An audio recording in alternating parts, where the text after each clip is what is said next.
Hello મિત્રો, આજે મેં બનાવે છે ક્રિસ્પી પરાઠા. તો ચાલો બનાવવાની શરૂઆત કરીએ. તો સૌથી પહેલાં એક કપ બેસન છે, 1 કપ ઘઉંનો લોટ છે, કસૂરી મેથી છે, લીલા મરચાં છે અને ડુંગળી કટ કરી લીધી છે. હવે એક બાઉલ લઈ લેવાનું છે. તેની અંદર આપણે ઘઉંનો લોટ, બેસન અને ડુંગળી, લીલા મરચાં અને કસૂરી મેથી આ બધું આમાં એડ કરી દેવાનું છે. જ્યારે આપણે સાંજે નાની ભૂખ હોય તો તમે આ રેસીપી ટ્રાય જરૂરથી કરજો. આ ઝટપટ બની પણ જાય છે અને એકદમ ટેસ્ટી લાગે છે. ચા જોડે તો એકદમ ખાવાની બહુ મજા આવે છે. તો તમે આ રેસીપી ચોક્કસથી ટ્રાય કરજો. આ મારી ખુદની રેસીપી છે, મેં ટ્રાય કરી છે, મને સારી લાગી એટલે હું તમારી જોડે શેર કરી રહી છું. હવે જો આની અંદર આપણે ડુંગળી, મેથી અને લીલા મરચાં એડ કરી દીધા છે. પછી આપણે બીજા બધા બેઝિક જે મસાલા છે એ આમાં એડ કરીશું. મીઠું, હળદર, ધાણાજીરું પાવડર અને મરચું પાવડર. આપણે આની અંદર બહુ તીખા નથી બનાવ્યા એટલે લાલ મરચું એડ કર્યું છે. લીલા મરચાં મીડિયમ તીખા હતા. હવે આની અંદર થોડું આપણે લગભગ 2 ચમચી જેટલું તેલ એડ કરીશું. આમાં થોડું મોણ વધારે હશે. મોણ હશે તો સરસ ટેસ્ટી એકદમ બને છે. આ તમે આને મસાલા ભાખરી પણ કહી શકો છો, પણ મેં એને નામ આપ્યું છે ક્રિસ્પી પરાઠા, કેમ કે એકદમ ક્રિસ્પી લાગે છે. તો જો આ રીતે આપણે એમાં તેલ નાખી દેવાનું છે.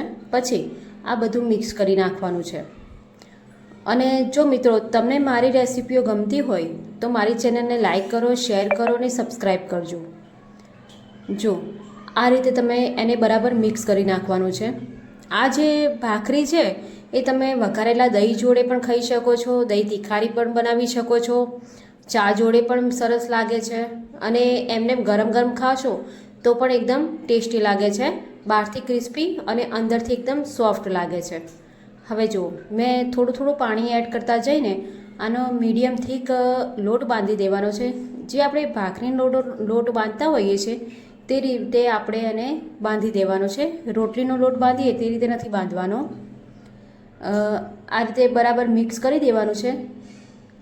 અને થોડું લોટ બાંધતી વખતે થોડી પ્રોબ્લેમ થાય છે, કેમ કે આપણી જે ડુંગળી અને લીલા મરચાં જે છે એ નીકળી જાય છે. એટલે આને આ રીતે આપણે ભેગો કરી અને બાંધતા જઈશું. પછી જ્યારે વણતી વખતે એને સેટ કરી દઈશું. આ રીતે જો બાંધવાનો છે આ લોટ. હવે જો બંધાઈ ગયો છે, સાઈડમાં બધું નીકળી જાય ડુંગળી, લીલા મરચાં, તો ટેન્શન નહીં. જ્યારે વણતી વખતે આપણે એને સેટ કરી દઈશું. હવે જો આમાંથી એક આપણે લુવો લઈ લેવાનો છે. લગભગ થોડો મીડિયમ થીક લેવાનો છે, કેમ કે આપણે એની એકદમ પતલી રોટલી નથી વણવાની કે પતલી ભાખરી નથી કરવાની. થોડું મીડિયમ થીક રાખવાનો છે, જેથી આપણો પરાઠો જે છે એ બહારથી ક્રિસ્પી અને અંદરથી સોફ્ટ રહે. હવે આપણે જે ઘઉંનો લોટ છે કોરો એ સ્પ્રિંકલ કરી દેવાનો છે અને આ રીતે આપણે વણી લેવાનું છે. વણતી વખતે પણ પ્રોબ્લેમ થાય છે થોડી, કેમ કે એની કિનારીઓ જે છે એ ફાટી જાય છે. આપણે જે બેસન એડ કર્યું છે અને લીલા મરચાં અને ડુંગળી છે એના હિસાબે આપણે થોડું ફાટી જાય છે લોટ. પણ એની સાઈડની કિનારીઓ જે છે એ આપણે સેટ કરતા જઈશું અને એની જાડ એકદમ ભાખરા ટાઈપ બનાવી દઈશું. હવે જો આ રીતે મેં જે રીતે વણ્યું છે તે રીતે તમારે એને વણતા જવાનું છે. પણ સાચે જ મિત્રો આ રેસીપી તમે જરૂરથી ટ્રાય કરજો. બહુ સરસ ટેસ્ટી લાગે છે. અને આની અંદર તમે ગાજર છે, દૂધી છે, બધું એડ કરી શકો છો. તમારા મનપસંદ વેજીટેબલ આમાં એડ કરી શકો છો. અને આ બાજુ જો મેં તવી ગરમ કરવા માટે મૂકી દીધી છે. હવે આ વણી જાય એટલે આપણે જે તવી ગરમ થાય છે એ તવી ઉપર આપણે આને રાખી લઈશું અને શેકાવા દઈશું. અને આ બાજુ આપણે બીજો એક પરાઠો તૈયાર કરી લઈશું.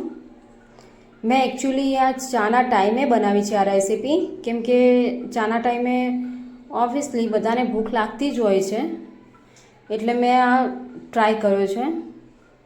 અને અમારી ખુદની જ રેસીપી છે, તો એક વખત તમે જરૂરથી પ્લીઝ ટ્રાય કરજો અને મને કમેન્ટ કરજો કે તમને આ રેસીપી કેવી લાગી. પર્સનલી કમેન્ટ કરશો કે ભાઈ તમને કેવી લાગી, તમે આ ટેસ્ટ કર્યો કે નથી કર્યો. જો આ રીતે બંને બાજુ ક્રિસ્પી થાય તે રીતે આપણે એને શેકી લેવાનું છે.